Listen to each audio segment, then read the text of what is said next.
जय माता दी। ओम नमः शिवाय। आज हम कर रहे हैं सावन शिवरात्रि। यह पर्व बुधवार 23 जुलाई 2025 को मनाया जाएगा।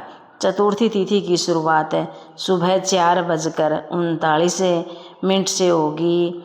यह अगले दिन यानी 24 जुलाई की सुबह 2:28 तक रहेगी। पूजन का निथिल काल यानी मध्यम रात्रि का शुभ समय 24 जुलाई को 12:07 से 12:48 तक है।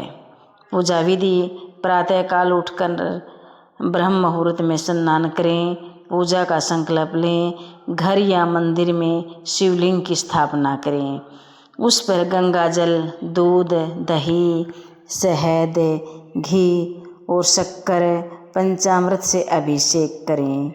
बेलपत्र, धतूरा, भांग, सफ़ेद फूल, चंदन, फल आदि अर्पित करें। धूप दीप जलाएं। गणेश जी और माता पार्वती की पूजा करें। रात्रि में विशेष रूप से निस्थिल काल में ओम नमः शिवाय एवं महामृत्युंजय मंत्र का जप करें। रात भर जागरण करते रहें। शिव भजन, स्तोत्र या शिव पुराण का पाठ करें। अगले दिन सुबह की पूजा के बाद व्रत का पारण करें। पारण का शुभ समय 5:27 से 5:38 के बीच रहेगा। जय माता दी। ओम नमः शिवाय। आज हम कर रहे हैं सावन माह में शिवरात्रि की आसान पूजा विधि। सुबह जल्दी उठें, स्नान करें, साफ वस्त्र पहने, घर के मंदिर या शिव मंदिर जाएं। सबसे पहले शिवलिंग को स्नान करें। पहले गंगा जल या शुद्ध जल से स्नान कराएं, फिर दूध, दही, घी, शहद, शक्कर आदि से अभिषेक करें, फिर साफ पानी से अभिषेक करें। बेलपत्र, धतूरा, भांग, फल फूल अर्पित करें। चंदन, चावल, रोली मोली चढ़ाएं। दीप अगरबत्ती जलाएं। ओम नमः शिवाय का जप करें। शिव चालीसा या आरती पढ़ें। शिव भगवान को फल या मिठाई का भोग लगाएं।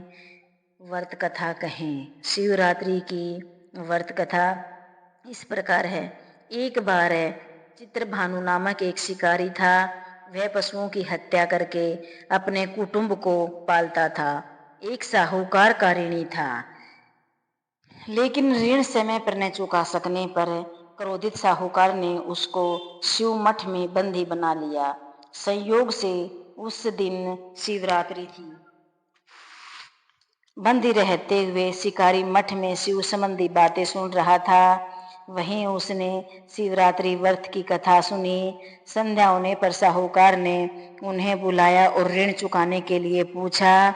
तो शिकारी ने कल सुबह अगले दिन सारा ऋण चुका लौटाने का वचन दिया। साहूकार ने उसकी बात मान ली और उसे छोड़ दिया। शिकारी जंगल में शिकार के लिए निकला, लेकिन दिन भर बंदी गृह में रहने के कारण भूख प्यास से व्याकुल था।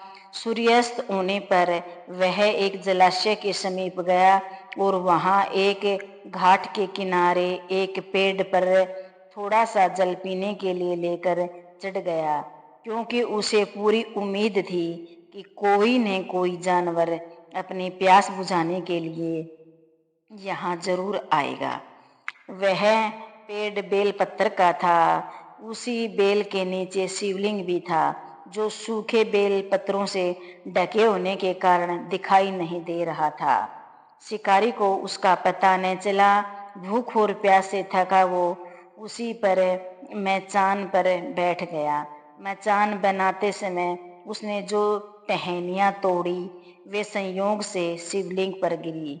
इसी प्रकार दिन भर भूख प्यास से शिकारी का व्रत भी हो गया और शिवलिंग पर बेलपत्तर भी चढ़ गए। एक पहर रात्रि बीत जाने पर एक गृहिणी मृग तालाब पर पानी पीने पहुंची। शिकारी ने धनुष पर तीर चढ़ाकर ज्यों ही प्रचंडा खींची, उसके हाथ के एक धक्के से कुछ पत्ते व जल की कुछ बूंदें नीचे बने शिवलिंग पर गिरी और अनजाने में ही शिकारी के पहले पहर की पूजा हो गई।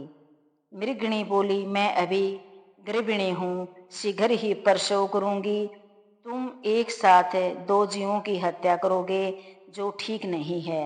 मैं बच्चे को जन्म देकर शीघ्र ही तुम्हारे समक्ष प्रस्तुत हो जाऊंगी, तब मार लेना। शिकारी ने धनुष ढीली कर छोड़ दी और गर्भिणी जंगली झोपड़ियों में लुप्त हो गई। कुछ देर बाद एक और मृग उधर से निकली। शिकारी की प्रसन्नता का ठिकाना न रहा। समीप आने पर उसने धनुष पर बाण चढ़ाया। कुछ बेल पत्थर नीचे शिवलिंग पर जा गिरे। ऐसे ही शिकारी के दूसरे पहर की पूजा भी हो गई। उसे देखे मृग ने निम्रता पूर्वक निवेदन किया कि मैं थोड़ी देर पहले ऋतु से निवृत्त हुई हूँ, कामातुर वीरहिणी हूँ, अपने प्रियतम की खोज में भटक रही हूँ। मैं अपने पति से मिलकर शीघ्र ही तुम्हारे पास आ जाऊंगी। शिकारी ने उसे जाने दिया। 2 बार शिकार को खोकर वह चिंता में पड़ गया। रात्रि का तीसरा पहर बीत रहा था। तभी एक अन्य मृगणी अपने बच्चों के साथ उधर से निकली। शिकारी ने धनुष पर तीर चढ़ाकर छोड़ने ही वाला था कि मृगणी बोली, मैं इन बच्चों को उनके पिता के हवाले करके लौट आऊंगी। इस समय मुझे मत मारो। शिकारी हंसा और बोला, सामने आए शिकार को छोड़ दूं, मैं ऐसी मूर्ख नहीं। इससे पहले मैं 2 बार अपना शिकार खो चुका हूँ।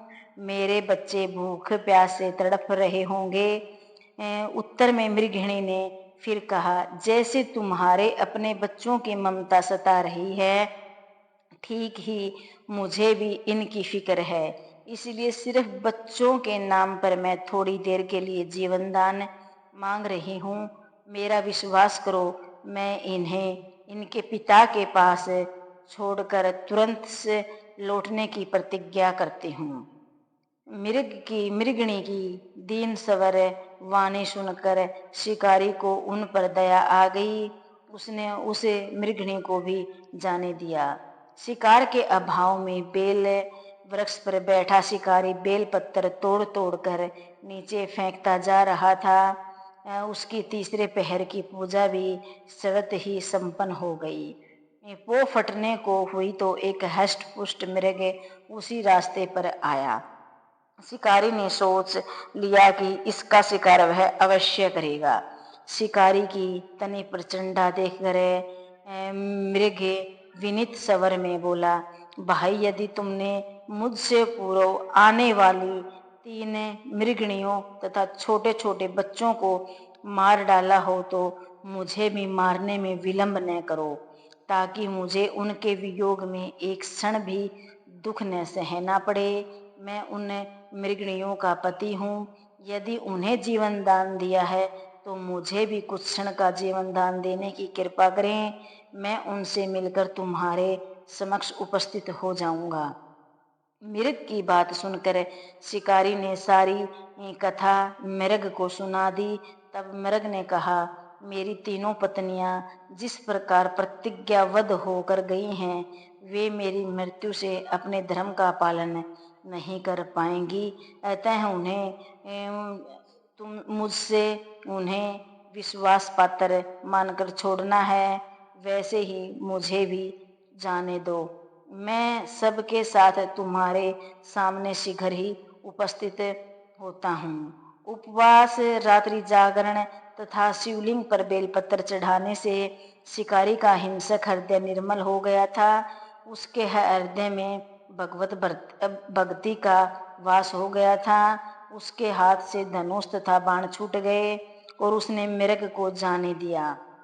थोड़ी ही देर बाद वह मृग सपरिवार शिकारी के समक्ष उपस्थित हो गया, ताकि वह उनका शिकार कर सके। किंतु जंगली पशुओं की ऐसी सत्यता, सात्विकता तथा सामूहिक प्रेम भावना देखकर शिकारी को बड़ी ग्लानि हुई। उसके नेत्रों से आंसुओं की झड़ी लग गई उस मृग परिवार को न मारकर शिकारी ने अपने कठोर हृदय को जीवन हिंसा से सदा हटाने के लिए कोमल व दयालु बना लिया।